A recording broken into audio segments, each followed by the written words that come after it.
बहुत स्वागत। आप देख रहे हैं कहानी कुर्सी की, मैं सौरभ आपके साथ। बात हो रही है कि जगदीप धनखड़ के इस्तीफे के बाद अब कौन बन सकता है अगला उपराष्ट्रपति। इसकी प्रक्रिया जो है वो तब शुरू होगी जब इलेक्शन कमीशन नोटिफिकेशन निकालेगा। अब लेकिन जो कुछ और बयान इंटरेस्टिंग आ रहे हैं वो भी आपको मैं दिखाते चलूं। जैसे संजय राउत का एक स्टेटमेंट आया, उन्होंने कहा दिल्ली में पर्दे के पीछे कुछ बहुत बड़ा हो रहा है, उपराष्ट्रपति का इस्तीफा कोई साधारण घटना नहीं है। संजय राउत ने ये भी कहा कि वो बहुत स्वस्थ आदमी है, तो उन्होंने जो वजह बताई है अपने इस्तीफे की, इस बात कारण दिए हैं, वो तो गले नहीं उतरते। लेकिन उनका ये कहना कि पर्दे के पीछे कुछ बहुत बड़ा हो रहा है, क्या बात हो सकती है ये सुनिए जरा आप।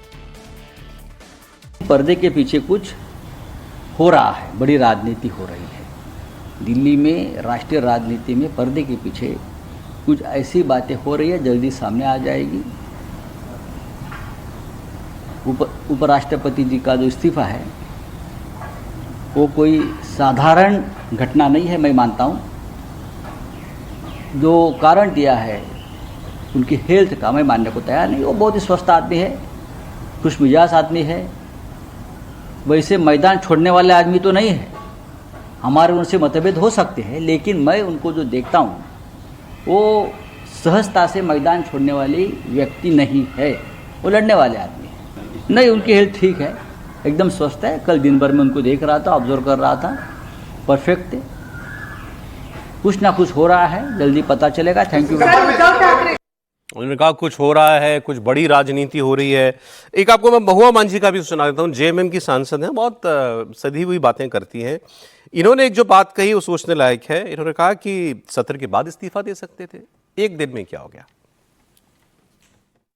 कि ये बड़ा ही शॉकिंग है सबके लिए, क्योंकि पार्लियामेंट में जब आए तो ऐसा नहीं लगा कि उनको रिजाइन देने लायक स्वास्थ्य गड़बड़ है। क्योंकि इसके पहले भी जब उनको एक बार सर्जरी हुआ था पिछले सेशन में, तो उन्होंने कुछ दिन मात्र वहाँ छुट्टी ली थी और फिर वो वापस आ गए थे।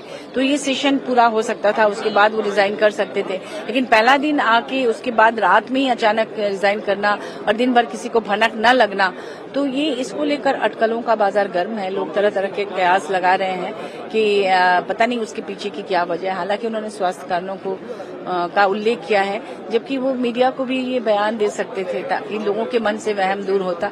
लेकिन मीडिया के सामने भी नहीं आए, सिर्फ लिखित रूप में उन्होंने बयान दिया। तो इसको लेकर जनता चाहती है कि सामने सभी तथ्य आए। आज 1 बजे एक बिजनेस एडवाइजरी कमेटी की उन्होंने मीटिंग कॉल कर रखी थी।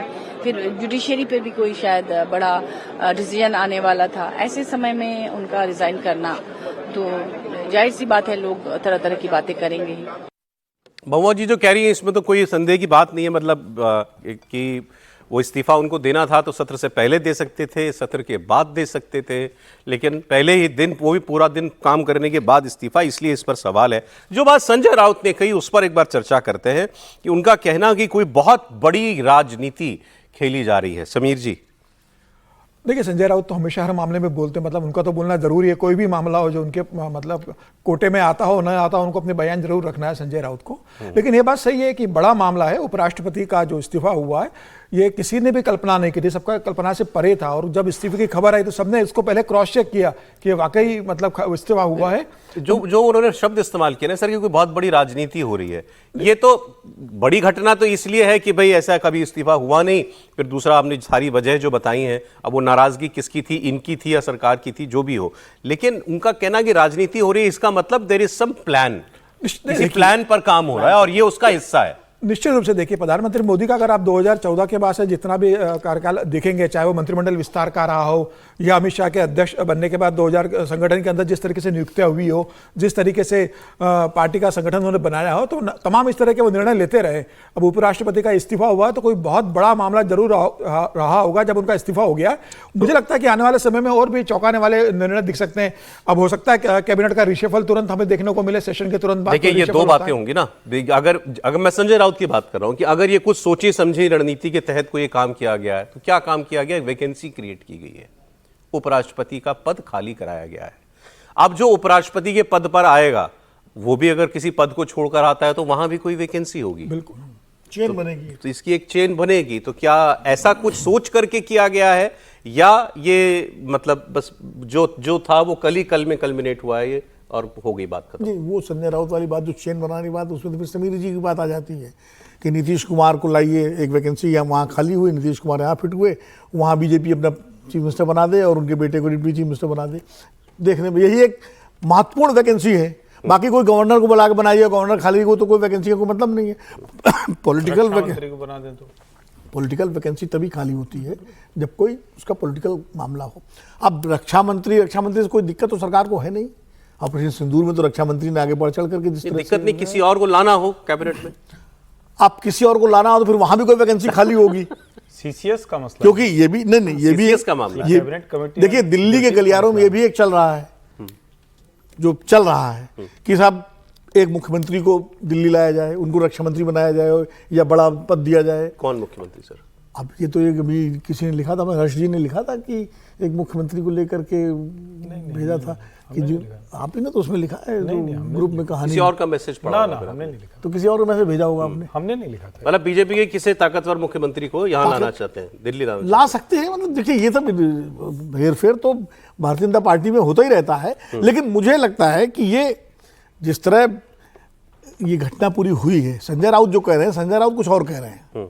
संजय राउत इसको खेल नहीं मानते कि नीतीश कुमार आ जाए या वो आ जाए, वो कुछ उनका इशारा कुछ और है। उनका इशारा ये है कि दिल्ली केंद्र की सरकार में ही कोई बड़ी उथल पुथल होने वाली है। अच्छा, संजय राउत के हिसाब से। सर एक सेकंड, बिहार से खबर आ रही है, बिहार विधानसभा के अंदर धक्का मुक्की हुई है और मार्शल्स और विधायकों के बीच नौबत जो है वो धक्का मुक्की की आ गई। विधानसभा में विपक्ष का जोरदार हंगामा हो रहा है। वोटर लिस्ट रिवीजन मुद्दा है इस बार विपक्ष का। वहां पर पहले विधायकों ने वेल में जाकर नारेबाजी की, फिर उसके बाद धक्का मुक्की की जब नौबत आ गई तो मार्शल्स को बुलाना पड़ा और उसके बाद फिर विधानसभा की कार्रवाई कल तक के लिए स्थगित भी कर दी गई है। तो हंगामा हुआ है। अब देखिए हर जगह हंगामे की खबर है। यहाँ दिल्ली में भी पार्लियामेंट में दोनों हाउसेज में हंगामा, दोनों कल तक के लिए स्थगित कर दिए गए। बिहार विधानसभा में भी हंगामा हुआ है। वहाँ वोटर लिस्ट रिवीजन के नाम पर मामला सामने आया है। लेकिन धक्का मुक्की तक नौबत जाना ये थोड़ी खराब बात है कि हाउस के अंदर इस किस्म की बात हो जाए। आपने देखा बाहरी लोग जो हैं काले कपड़े पहन के आए विपक्ष के नेता सभी, और SIR के खिलाफ जो इलेक्शन कमीशन की कैंपेन चल रही है उसका विरोध किया। प्ले कार्ड, बैनर, पोस्टर सब कुछ हाथ में है और फिर अंदर जब गए तो वहां फिर तनातनी जो है वो ज्यादा बढ़ गई। राबड़ी देवी आपको दिखाई दे रही हैं। अच्छा, इस सब के बीच मजेदार बात यह है कि जिस कैंपेन के खिलाफ ये सब कुछ हो रहा है वो तो कार्रवाई लगभग पूरी हो चुकी है, खत्म हो चुकी है। 25 तारीख उसकी आखिरी तारीख, 25 तारीख वैसे भी लास्ट है मेरे ख्याल से। लगभग सारे फॉर्म जो है वो भर करके मतदाताओं से वापस भी आ गए। सुप्रीम कोर्ट में जवाब भी दे दिया इलेक्शन कमीशन ने। इलेक्शन कमीशन ने सुझाव दिया था कि आप आधार को, वोटर कार्ड को और राशन कार्ड को आप जो है वैलिड मान लीजिए, मना कर दिया। लेकिन उन्होंने कहा कि हम नहीं मान सकते, इससे जो हमारी प्रक्रिया के लिए जो जरूरी है उसमें ये फिट नहीं होते हैं। उन्हें अपनी वजह भी बता दी है। तो ये हो रहा है बिहार विधानसभा के अंदर इस वक्त। त्रिपाठी जी, अब SIR कोई मुद्दा रह गया है? देखिए, SIR मुद्दा नहीं है। मैंने पहले भी इस पर कहा था कि ये उनको भी पता है कि ये प्रक्रिया चलेगी। विपक्ष इसके जरिए मतदाताओं के एक बड़े वर्ग, उसमें सबसे बड़ा वर्ग कौन सा है? वो है मुसलमान। दूसरा कौन सा बड़ा वर्ग है? जो भी थोड़ा कमजोर है। उनको ये संदेश देना चाहते हैं कि देखो भाई, चुनाव आयोग भारतीय जनता पार्टी के साथ मिलकर आपके मताधिकार को खत्म कर रहा है। एक लाइन की बात है। उसको ये अपने चुनावी अभियान की तरह ले जा रहे हैं, यानी पॉलिटिकल कैंपेन चला रहे हैं। उनको भी पता है कि इस स्पेशल इंटेंसिव रिवीजन पर सवाल खड़ा करने की स्थिति नहीं है। कोई ऐसा आधार नहीं बनता है। जो प्रक्रिया है उसमें जो रिलैक्सेशन होने थे वो हो चुके हैं। बाकायदा फॉर्म देकर भरे जा चुके हैं। जहां गड़बड़ियां आई वहां कार्रवाई हो रही है और अब जिस स्थिति में है उसमें ये बैक नहीं किया जा सकता है। तो उनको ये पता है कि इससे कोई लाभ नहीं। लेकिन ये कह तो सकते हैं ना भाई, मुसलमान को तो डर लगता है। जहां ऐसी कोई कैंपेन हो मुसलमान को तुरंत लगता है, वो आपको याद होगा, कागज नहीं दिखाएंगे कैंपेन शुरू हो जाती है। और जबकि ऐसे कुछ कहो तो कागज सब तैयार रहता है। ठीक है। तो मुझे लगता है ये पॉलिटिकल कैंपेन है उसके लिए। बीजेपी और RJD के नेता क्या कह रहे हैं, सुनिए जरा। तो आप बताइए कि जो अनपढ़ है और जो बेचारा गरीब जो है चला गया मजदूरी करने के लिए, उसके लिए चुनाव आयोग ने क्या व्यवस्था की? दूसरी बात, जब चुनाव आयोग को ये करना था तो इतने दिन से क्यों सोई हुई थी? 6 महीना 1 साल पहले इसका पुनरीक्षण कराते, जो गलती थी उसकी सुधार कराते। मगर ये पुनरीक्षण बहाना है, गरीब गुरबा मजदूर अल्पसंख्यक को का जो है वोट से मतदाता सूची से हटाना मकसद है। विरोधी दल कांग्रेस पार्टी हो, राष्ट्रीय जनता दल हो या लाल झंडे के लोग हो, ये लोग सिर्फ गुमराह कर रहे हैं बिहार के लोगों को। और स्वयं लालू प्रसाद जी ने 1992 में कहा था कि बांग्लादेशी को चुन चुन कर बाहर करेंगे। ममता बनर्जी ने 2005 में लोकसभा के अंदर कहा था कि हम बांग्लादेशी को बाहर करेंगे। तो आज यदि किशनगंज जिले में अचानक 10 गुना अधिक आवासीय प्रमाण पत्र और 120% से अधिक आधार कार्ड दिखाई दे रहा है, इसकी जांच तो होनी ही चाहिए। केवल बिहार में ही नहीं, यहां दिल्ली में पार्लियामेंट में भी आज ये मुद्दा उठा। संसद के मानसून सत्र का दूसरा दिन है आज। कल की तरह आज भी लोकसभा और राज्यसभा में खूब हंगामा हुआ। संसद में विपक्षी सांसद आज बिहार में वोटर लिस्ट रिवीजन के मुद्दे पर प्रदर्शन कर रहे थे। थोड़ी देर पहले संसद के दरवाजे पर लोकसभा में विपक्ष के नेता राहुल गांधी, अखिलेश यादव और कई और पार्टियों के सांसद ये यहां पर नारेबाजी करते हुए दिखाई दिए। अच्छा, इस मुद्दे को प्रियंका गांधी ने लोकतंत्र का कत्ल बताया। समाजवादी पार्टी के सांसद रामगोपाल यादव ने कहा कि सरकार वोट काटने की साजिश कर रही है। बीजेपी की तरफ से रविशंकर प्रसाद ने कहा कि जो लोग बांग्लादेशियों और घुसपैठियों के सहारे राजनीति करते हैं, उन लोगों ने ही हाय तौबा मचा रखी है। का कत्ल है और हम इसी के लिए हम बार बार बोल रहे हैं कि ये एकदम गलत है। जो काटने की, वोट काटने की और मनमाने वोट जोड़ने की साजिश चल रही हो तो राज्यसभा के चलने न चलने क्या औचित्य है?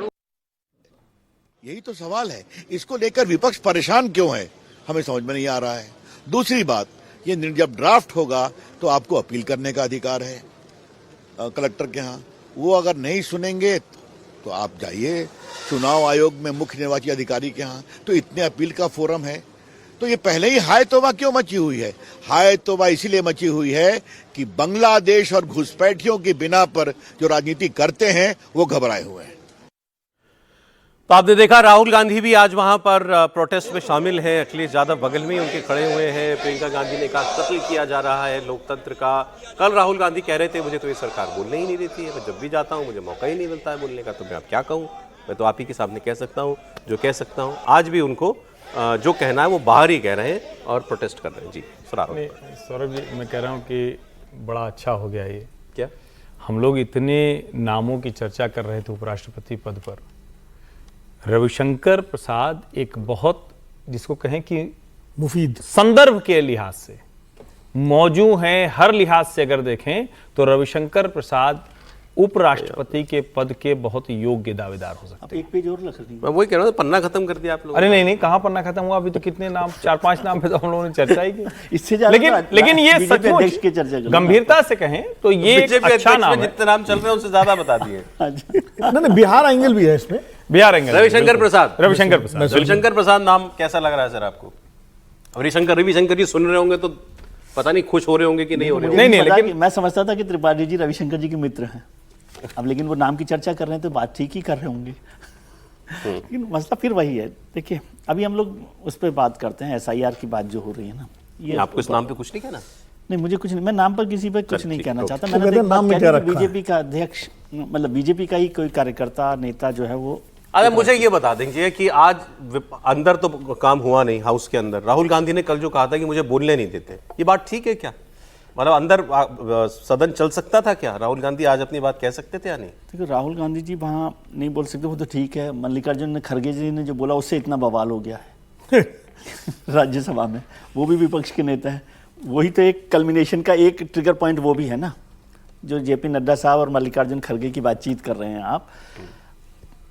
राहुल गांधी जी को जब बोलना होता है तब वो बोल सकते हैं, और मैं समझता हूँ कि जब उनको बोलने का मौका मिलता है तब वो क्या बोलते हैं वो ज़्यादा महत्वपूर्ण। मैं जो कल सुन रहा हूँ, कल से जो बीजेपी के सांसद जो कह रहे हैं कि राहुल गांधी ये चाहते हैं कि मैं जब हाउस में आऊं तब आऊं, और जब मैं जाऊं तभी मुझे बोलने का मौका मिल जाए, तो ये तो नहीं हो सकता। नहीं, लेकिन ये बीजेपी तय कर नहीं सकती ना, वो विपक्ष के नेता है, उनके पास ये दोनों अधिकार है। नहीं तो जब मर्जी चाहे बोले। हाँ, विपक्ष के नेता और सदन के नेता, हाँ। दोनों के पास ये अधिकार होता है कि वो जब चाहें तब बोल सकते हैं। अच्छा, ओके, समझे? तो इसलिए ये बीजेपी को तय नहीं करना है, लेकिन स्पीकर संविधान का कन्वेंशन स्पीकर तय करेंगे। लेकिन स्पीकर तो तय करते हैं। स्पीकर जब नहीं देते स्पीकर ऐसा नहीं है कि आप कभी भी कह दो नहीं, इंटरवेंशन विपक्ष नेता का होता है हमेशा। ऐसा नहीं होता, प्रश्नोत्तर खत्म हो गया 11 से 12 के बीच में और आप 12 बड़े कह दो कि मुझे बोलना है।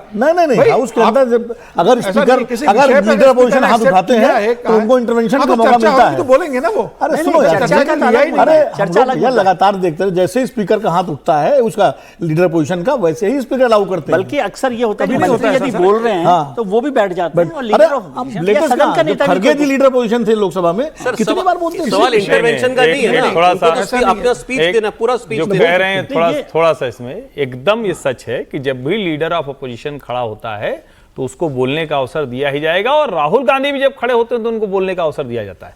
सवाल ये है कि क्या आप किसी मुद्दे पर अपनी बात रख रहे हैं, क्या आपका जो हस्तक्षेप है वो किसी सरकार के मंत्री की किसी बातचीत में उसमें कोई हस्तक्षेप है, वही बात। या आप स्पॉन्टेनियस कर रहे हैं। इसमें ठीक है कि आप लीडर ऑफ अपोजिशन के तौर पर ये अधिकार रखते हैं, लेकिन क्या जो चेयर पर बैठा हुआ है, जो अध्यक्ष की आसंदी पर बैठा हो, उसकी कोई रूलिंग का कोई अधिकार है या नहीं है? नहीं, ये सवाल भी यह तो है कि सवाल उस वक्त पार्लियामेंट में उस वक्त मान लीजिए सर, एक सेकंड, मैं वही जानना ही चाह रहा हूं कि आप सब लोग जानते हैं कोई चर्चा चल रही है सदन के अंदर ऑन एनी गिवन सब्जेक्ट। बिल्कुल। अब उस वक्त राहुल गांधी एंटर हुए और उन्होंने कहा कि नहीं, इस पे नहीं, मैं तो साहब SIR पे बोलना चाहता हूं, और उन्होंने हाथ खड़ा किया।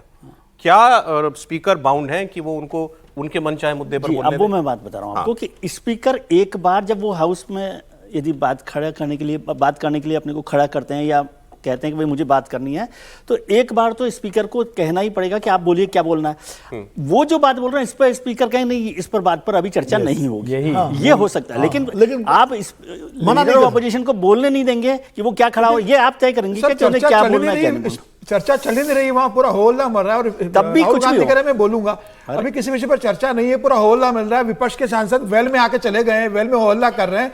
आप कैसे बोलोगे? या तो अपने विपक्ष के नेताओं को बोलो, विपक्षी सांसदों को बोलो, बोलने के मुझे लगता है देखिए चर्चा नहीं हो रही उसके ऊपर। बोलने का मतलब तो दो मिनट के अंदर लोकसभा एडजॉर्न हो रही है और राहुल गांधी कह रहे हैं बोलने नहीं दिया जा कल रहा। राहुल गांधी ने ये कहा ना, उन्होंने बाहर निकल के कहा मुझे बोलने नहीं दे रहे। राहुल गांधी तो पहले भी कह चुके हैं। राहुल गांधी का कहना है ये है कि वो खाली स्पीकर को नहीं कह रहे हैं, वो पूरे रूलिंग बेंच के लिए कह रहे हैं कि जब मैं खड़ा होता हूं तो लोग जो है हल्ला मचाने लगते हैं, मुझे बोलने नहीं देते। नहीं, हल्ला मचाना अलग बात है सर, मैं रूलिंग की बात कर रहा हूं कि देखिए दो बातें होती है। यदि मंत्री भी बोल रहे हैं, सर एक सेकंड, तेजस्वी यादव कुछ बोल रहे हैं वहां बिहार में, सुनते हैं।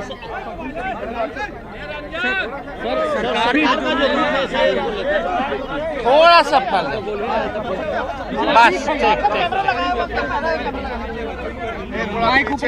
देखिए आज बिहार विधानसभा का जो मॉनसून सत्र जो चल रहा है और आज दूसरा दिन है इस सत्र का, और ये हम लोगों के लिए यानी सभी विधायकों के लिए ये आखिरी सत्र है। इसके बाद चुनाव होने जा रहा है, और इसी बीच जो है बिहार में चुनाव आयोग ने फैसला लिया आनन फानन में SIR कराने का। इसको लेकर के हम लोगों ने कई बार आपत्ति जो है चुनाव आयोग को, चाहे दिल्ली में हो या बिहार पटना में हो, हम लोगों ने आपत्ति दर्ज की, सलाह दिया, लेकिन कोई नतीजा जो है नहीं निकल पाया। लोगों में कंफ्यूजन है, और किस तरीके से चुनाव आयोग का पूरा प्रोसेस जो है, कितनी गड़बड़ियां हो रही है। बिना वोटर के ही जो BLO जो है फॉर्म साइन करके अंगूठा लगा के अपलोड कर रहे हैं। 11 ऐसे डॉक्यूमेंट्स हैं जो गरीबों के पास नहीं है, जो प्रवासी बिहारी हैं, जो बाहर काम करने के लिए, चाहे छोटे अवधि के लिए या बड़े अवधि के लिए गए हुए हैं, वो कैसे वोटर बनेंगे। तो एक बड़ा सवाल जो है खड़ा होता है। और आप सब लोग जान रहे हैं कि आज हम सब लोगों ने, इंडिया अलायंस के सभी साथियों ने कार्य स्थगन प्रस्ताव लाने का काम किया, ताकि इस पे विशेष तौर पे चर्चा जो है कराई जाए, ताकि सही बात जो है वो निकल करके आए। आप बताइए, जो बिहार का सबसे बड़ा अगर लोकतंत्र का अगर कोई मंदिर है तो बिहार विधानसभा है, और लोकतंत्र की जननी बिहार है। अगर वहीं से लोकतंत्र को खत्म किया जा रहा है तो हम सब लोगों का कर्तव्य बनता है, चाहे पक्ष हो विपक्ष हो, चाहे अध्यक्ष महोदय हो, सब लोग वोटर जो है, जनता जो है, मालिक जो है वही चुनते हैं। जब उनका ही अधिकार छीन लिया जाएगा वोटर देने का, तो हम लोगों का यहाँ रहने का क्या मतलब रह जाएगा। हम लोग तो उन्हीं की बात को उठाते, जनता की बात को उठाते, और जनता के कई लाख वोटरों का अगर नाम काट दोगे तो ये चलने वाला नहीं है। हम लोग चुप बैठने वाले नहीं हैं। ये आप वोटर का केवल अधिकार ही नहीं छीन रहे, उसका अस्तित्व मिटा रहे हैं। तो यहां भी एसआईआर के मुद्दे पर बिहार में जो हंगामा था वो उसी के बारे में तेजस्वी यादव भी बात कर रहे थे। उनकी बात पूरी पॉलिटिकल है कि अधिकार छीना जा रहा है गरीबों का, पिछड़ों का, सबका, और इलेक्शन कमीशन इस काम को कर रहा है। अब देखिए सुप्रीम कोर्ट इस मामले में क्या कहता है। अब इम्पॉर्टेंट जो है वो ये बात रह गई है।